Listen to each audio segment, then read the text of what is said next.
Hello and welcome to my channel. My name is Sabrina Rising. Thank you for watching. Today, we're going to talk about spiritual bypassing and how that can hinder us in our developmental process, in our healing journey, and ultimately in actually finding authentic and sustainable inner peace. So, what is spiritual bypassing? So, bypassing means to step over. Simply put, it means we're avoiding or trying to take a shortcut or essentially not dealing directly with what's in front of us, with the reality of the situation. And spiritual bypassing, as someone who has been teaching spirituality for a very long time, I've seen a fair amount of this in my work. It can look like avoiding feelings or using spirituality and spiritual concepts to escape our trauma, to feel superior, to create an identity around who we are and the work we've done that hasn't fully integrated our childhood experience. And so, there's many reasons why we avoid trauma, right? There's many reasons why we avoid sitting with our feelings and doing the inner work and sitting with our pain and our discomfort and admitting when we're hurt or when we're angry or when we're frustrated. There's so many reasons we do that. And ultimately, they all lead to the same thing. We don't want to feel pain. We don't want to experience pain.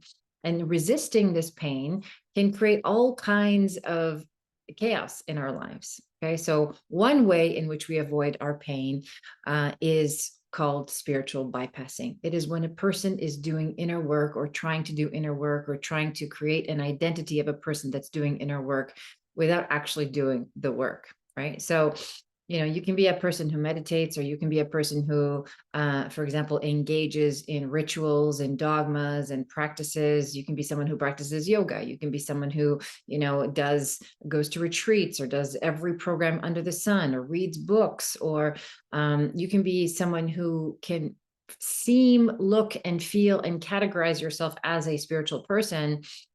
And that doesn't mean anything. It means nothing. It can just be an identity you've created for yourself as a means of avoiding doing the real inner work. Okay. And the real inner work is about honesty.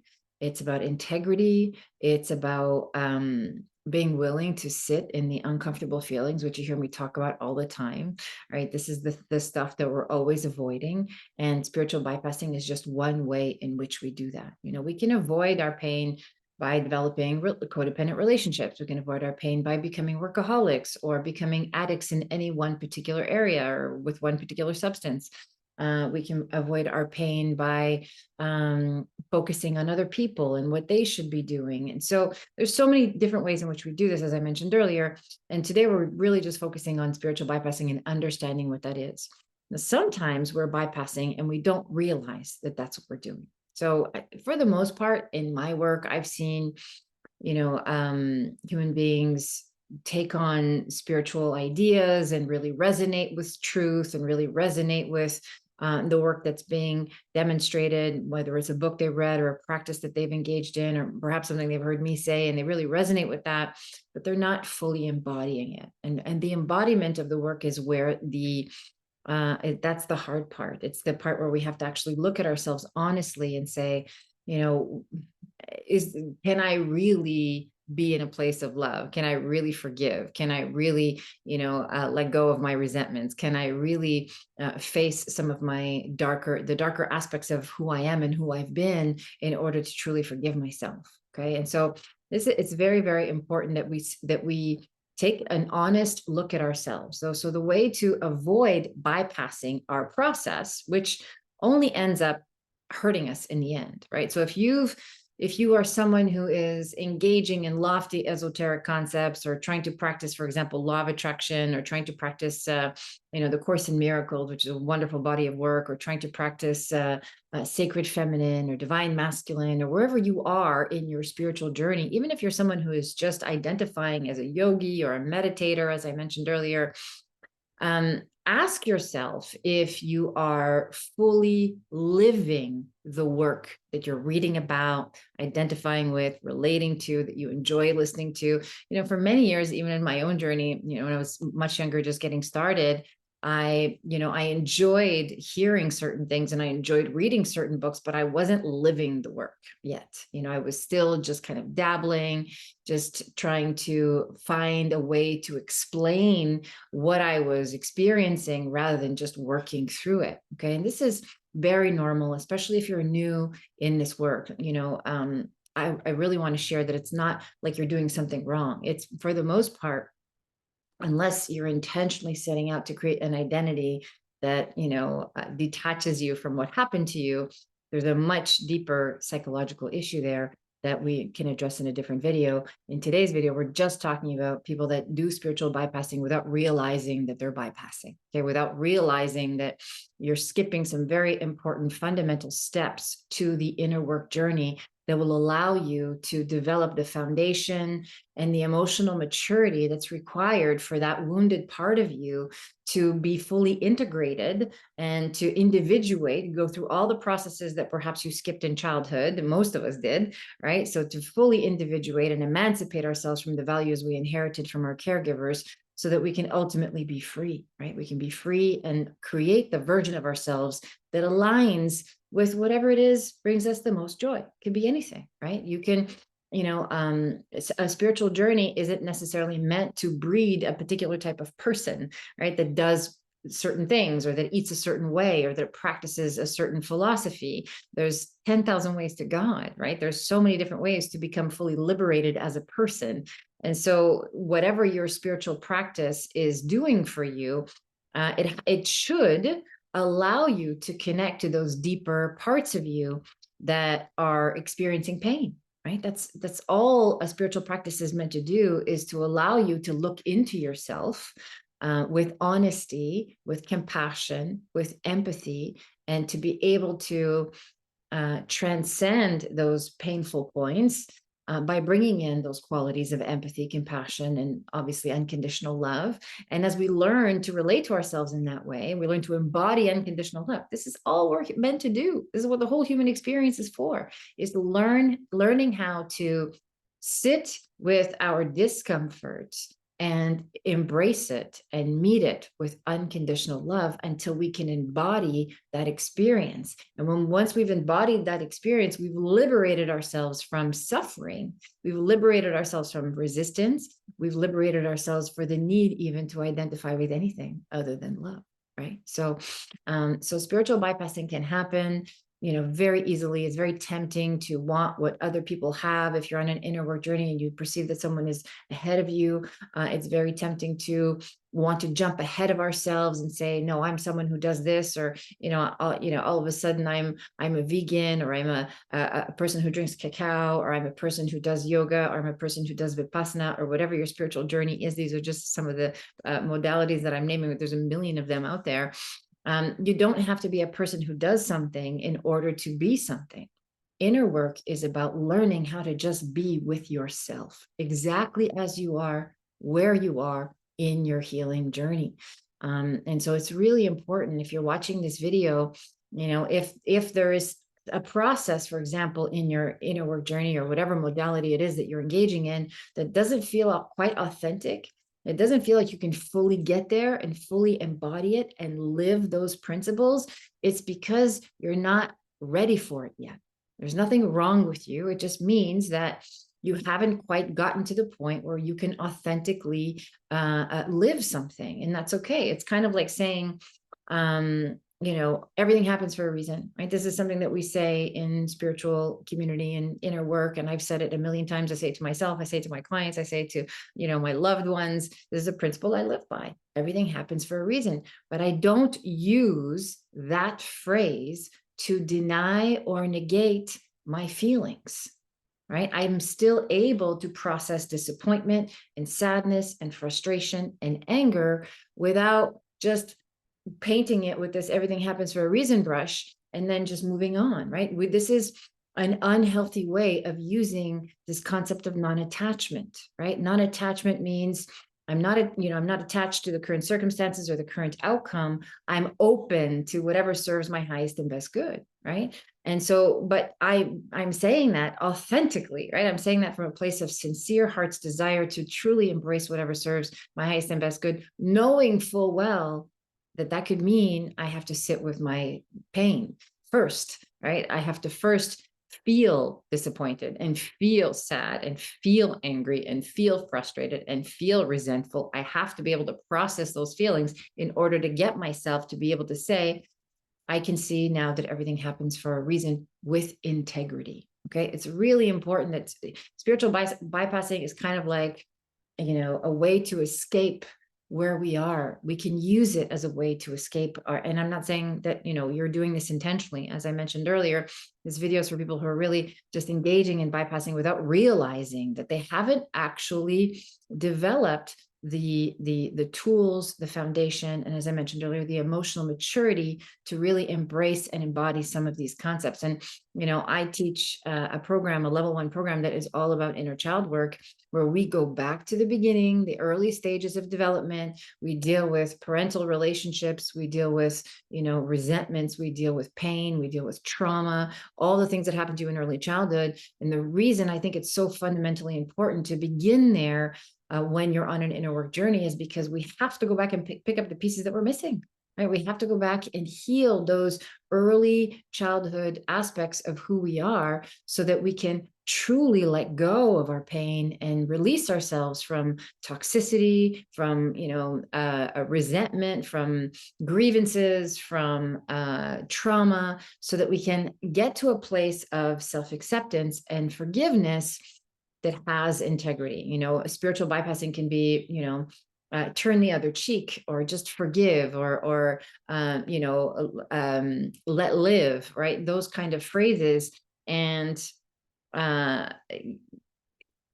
believe those phrases are true, but they're not true if you if you haven't actually processed the emotions that need to be processed in order to arrive there fully, wholly, with your whole body. Okay. So if you have any questions about this, please feel free to leave one in the comments, or you can always reach out to me directly. I will post a link as well to reach out to me to sign up for my upcoming free self-mastery workshop, where I will be talking about bypassing. And also there's a link to book a call with me, always booked underneath all of my videos. So it's really important that if you find yourself again in that space where you're saying yes to something that doesn't quite feel right, you want it, but your body is not fully ready to embrace it. And that can't really be there. You want to say, I am at peace with myself and what happened, but you haven't actually addressed the pain, the anger, the frustration. In early childhood, so many of us learn to deny what's real. We learn to deny our emotions because it doesn't please our caregivers, right? We've learned to manipulate ourselves to make ourselves more pleasing, more acceptable to the environment around us.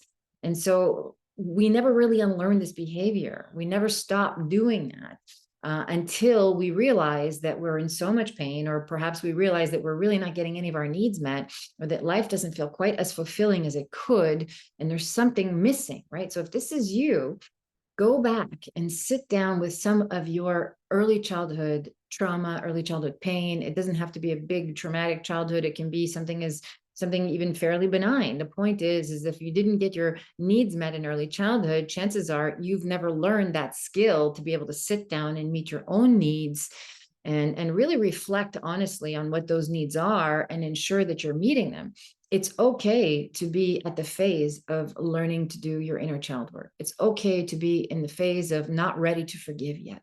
It's okay to be in the phase of, still learning to figure out what your purpose is, right? It's okay to be in the phase of exploration. This is such a necessary step for us as we come into being, as we come into our bodies, as we learn how to take personal responsibility for who we are, right? For our lives, for the way we want our lives to go, right? And so it's very important that when we sit in, and can be dangerous as well, to bypass certain emotions and take on certain things that we just don't feel ready for, whether it's, a set of circumstances or values or principles that, a community or a guide or a practice is inviting you to embrace.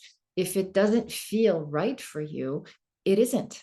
And it's not, you're just not there yet. And that doesn't mean that there's anything wrong. It just means that there are some emotions and there's some processes that you've skipped in order to be able to fully integrate these more lofty concepts, as I said earlier. It's really important to remember when you're on an inner work journey or healing journey that everything comes in phases. We're here to evolve. It's not a linear process. It's not like, oh, I've done the forgiveness work, so I don't need to go back and do that again. Like, forgiveness work is something we're always doing.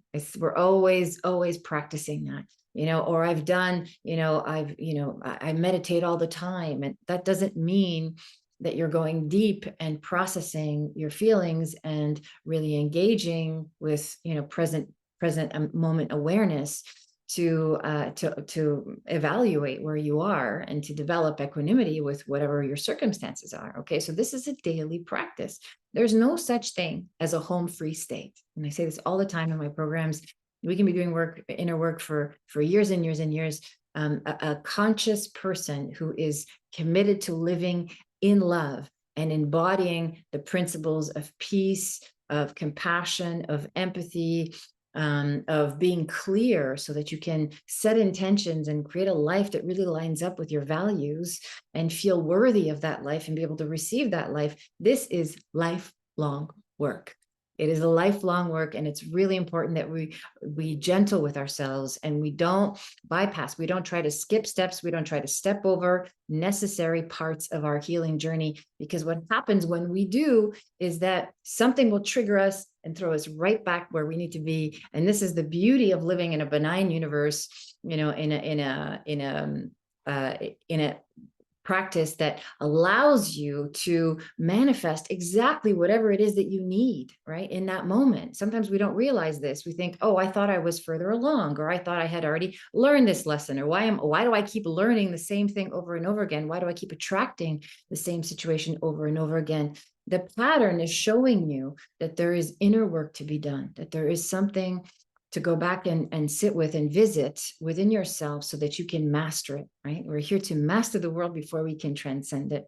And so this is, again, the beauty of living in a benign universe. I believe fundamentally that is always working to bring us whatever will serve our highest and best good, whatever will serve our journey as humans. And some of us listen and some of us don't, and not everybody's life looks the same. It all depends on the context you have for living and how willing you are to embrace the lessons that come your way. If you see them as things happening to you or things happening for you, it's really about perspective.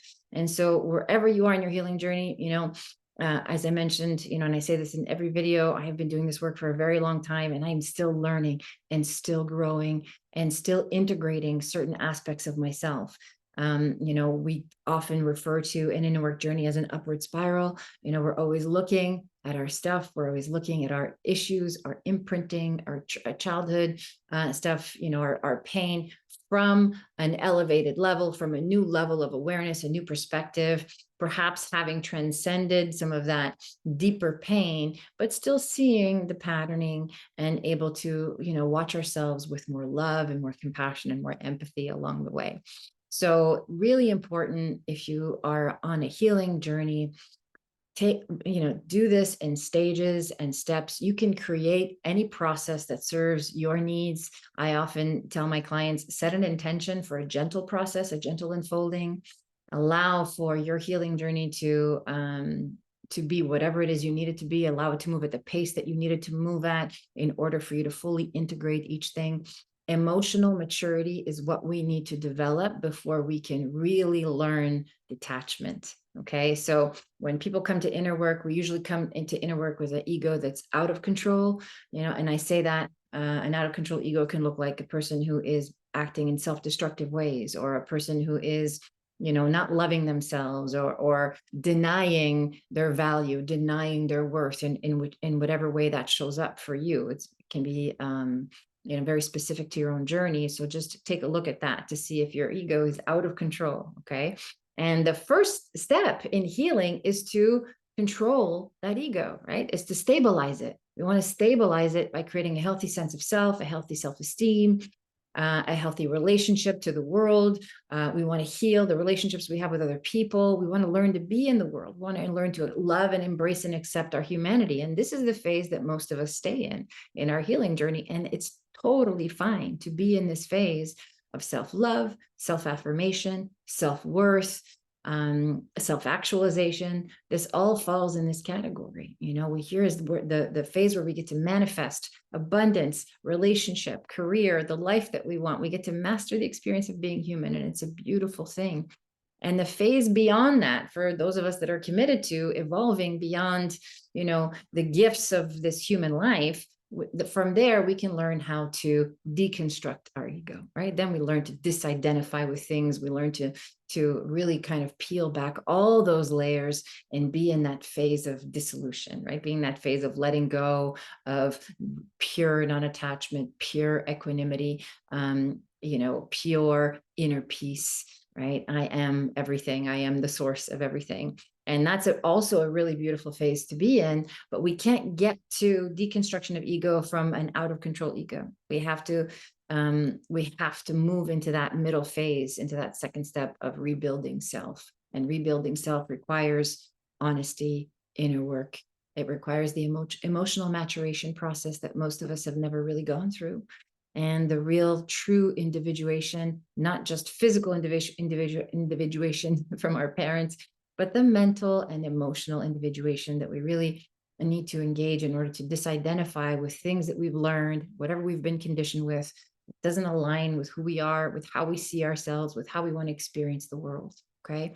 So very important to be where you are, be in the phase where you are, be honest with yourself. And if you find that there are certain things that you're doing or that are that don't feel authentic for you, then watch this video, rewatch this video, or reach out for help, and ask for a guide, ask for assistance in whatever it is you're working on to help you get to that next phase. Okay, so remember, be gentle with yourself, have compassion with yourself on the journey. That is my wish for you. May all beings be happy, peaceful, and free.